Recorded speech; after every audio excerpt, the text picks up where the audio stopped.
और सरकार को पीछे हटना पड़ा। लंबे समय 4 साल इंतजार करना पड़ा सरकार को। फिर जब जामिया के बच्चों पे लाठियां चलाई गई, आंसू गैस के गोले चलाए गए, सारे नेता घर में घुस गए।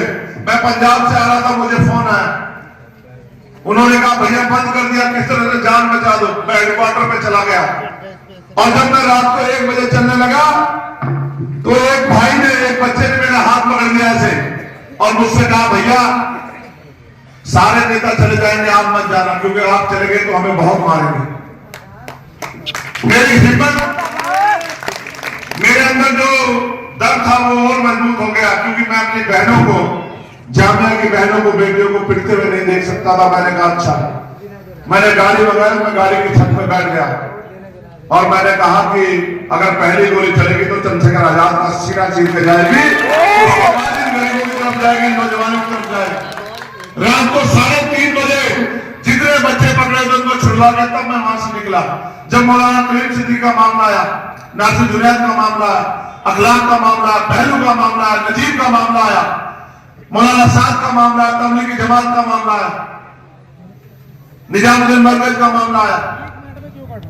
जब तबलीगी जमात के आए हुए लोगों को पुलिस ने उठा के बंद कर दिया, सारे नेता घुस गए और कोरोना काल चल रहा था, कोई किसी को छूना भी नहीं चाहता था, बाप बेटे को नहीं छूना था।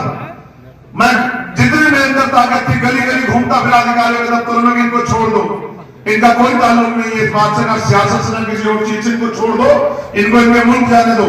मैं जानता हूं मैंने और मेरे साथियों ने किस तरह से उनको वहां से निकाल कर उन्हें देश भेजने में मदद की। ये सरकार लगातार जुल्म करती रही और आज भी सरकार जुल्म कर रही है। आपको क्या लगता है कि आपकी आवाज उठाने की कीमत नहीं चुकानी पड़ती? कीमत चुकानी पड़ती है, जेल जाना पड़ता है, मुकदमे झेलने पड़ते हैं। मेरी जितनी उम्र नहीं, इससे ज्यादा मुकदमे मेरे ऊपर हाथ उठा कर देखो, बार आपको पता लग जाएगा। और एक भी मुकदमा मेरा जाति नहीं है, सारे मुकदमे गरीबों कमजोरों की आवाज उठाने के मेरे साथियों। जब मैं सभी ने रुका, क्योंकि नेताओं की जबान ये सीबीआई से रोकते हैं, ईडी से रोकते हैं, इनकम टैक्स से रोकते हैं, झूठे मुकदमे जेल से रोकते हैं। जब मैं तब भी नहीं रुका तो 4 गोली मेरे ऊपर चलाई गई। मैं फिर भी जिंदा हूं, क्योंकि मेरे मन में एक मकसद है कि जिस उम्मीदों के साथ देश के क्रांतिकारियों ने देश को आजाद कराया था, उनकी कुर्बानियां दी थी, उनकी कुर्बानियां खराब नहीं जानी चाहिए। ये देश जिंदाबाद होना चाहिए। ये जब मुल्क आबाद रहेगा, इस देश का संविधान आबाद रहेगा, तो हम भी देश में इज्जत से जी पाएंगे, हमारे साथ भी कोई जुल्म निकल पाएगा। और सियासत की ताकत को जानना चाहते हो तो मुझसे सुनो। मैं 16 महीने जेल में रहा। आप महसूस करो, एक लंबा समय होता 16 महीने, 10/6 की कोठरी में लड़ाई लड़ते हुए। आप महसूस करो राजनीति का हमारी जिंदगी में क्या हिस्सा हमारी जिंदगी का राजनीति में, और राजनीति का क्या तस्वीर है हमारी जिंदगी में। महसूस करो, बिजली के दाम क्या होंगे सरकार तय करेगी, पानी के दाम क्या होंगे सरकार तय करेगी, टैक्स क्या रहेगा सरकार तय करेगी, महंगाई कितनी होगी सरकार तय करेगी, रोजगार किनको मिलेगा सरकार तय करेगी, स्कूल कहां बनेंगे, कॉलेज कहां बनेगी, यूनिवर्सिटी कहां बनेगी सरकार तय करेगी, हॉस्पिटल कहां बनेगा सरकार तय करेगी, पेट्रोल के दाम क्या होंगे सरकार तय करेगी, किस सूत्रों में उद्योग धंधे रहेंगे सरकार तय करेगी, अन्याय होने में न्याय किनको मिलेगा सरकार तय करेगी, किनके खिलाफ क्या कानून बनेगा और किनके पक्ष में क्या कानून बनेगा सरकार तय करेगी। आपको शायद एहसास नहीं, आप आज तक भाजपा को हराने के लिए वोट देते हैं। मुझे बड़ी तकलीफ होती है कि कुदरत ने आपको इतना अच्छा दिमाग दिया, इतना अच्छा शरीर दिया, आप समझ ही नहीं पाए। जो आदमी सारी ताकत अपने पड़ोसी को हराने में लगा देता है, क्या कभी वो जीत पाता, क्या कभी तरक्की हासिल कर पाता? फिर आप सोचते हो कि आप इस मुल्क में जुल्म क्यों सह रहे हो? मेरा आपसे सियासी रिश्ता नहीं है, मेरा आपसे दिल का रिश्ता है, क्योंकि मैं भी पिटा हुआ और आप भी पिटे हुए हो, और पिटे हुए लोग किसी ने एकजुट होकर याद रखना, इस देश में ऐसा इंकलाब आएगा कि किसी गरीब की तरफ को ताकत हुआ नहीं देखा। मेरी बात को याद रखना।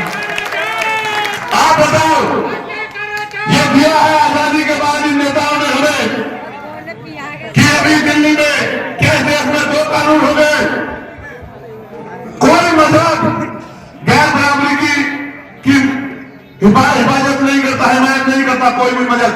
लेकिन आप बताओ, दिल्ली में जब जाते नमाज पढ़े तो उनको लाते पड़ी, तो क्या आपके दिल में दर्द हुआ नहीं हुआ? बता। आप लोकतंत्र में अगर जवाब देना चाहते हो अपने ऊपर हुए जुल्म को और तरक्की चाहते हो, आगे बढ़ना चाहते हो, तो एक ही रास्ता वो है वोट। आप जिसको वोट दोगे वो ताकतवर होगा, और वो ताकतवर होगा तो आपकी हिमायत करेगा, आपकी लड़ाई लड़ेगा। 545 एमपी बनेंगे, लेकिन आपका अकेला चंद्रशेखर आजाद अगर अपने पैरों पे खड़ा होकर मैं वचन देके कहता हूं, देश भर में आपको किसी नेता की जरूरत नहीं पड़ेगी। इस बात को आप याद रखना, ये चंद्रशेखर आजाद की का वचन है। आप लोग आप समझते नहीं हो, मैं इतने बड़े संगठन को रिप्रेजेंट करता हूं। 2 बार मैंने भारत देश में भारत बंद बुलाया, सरकार को झुकाने के लिए मजबूर किया। वो मेरी ताकत को जानते हैं, उनको लगता है अगर इसको मौका मिल गया तो इसकी एक आवाज पे भारत का चक्का जाम हो जाएगा। वो जानते हैं मेरी ताकत को। इसलिए जो लोग ये कहते थे कि हम भारतीय जनता पार्टी को हराना चाहते हैं, उन्होंने भी अपने उम्मीदवार यहां उतारे।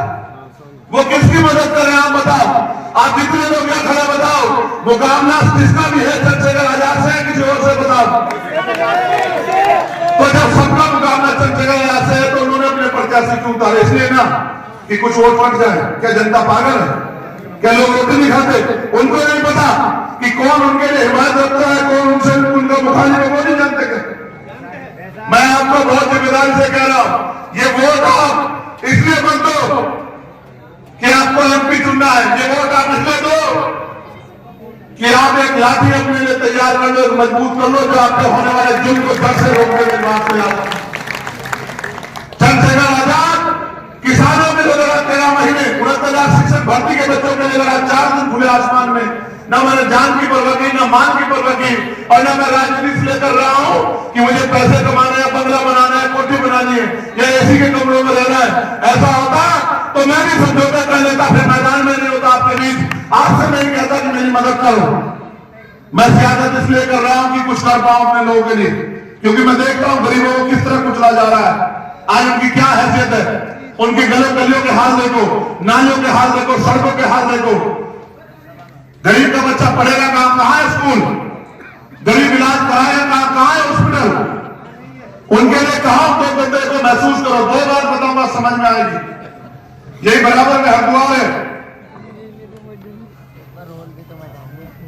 कितनी दूर होगा यहां से हरिद्वार? बोला थी 50 किलोमीटर।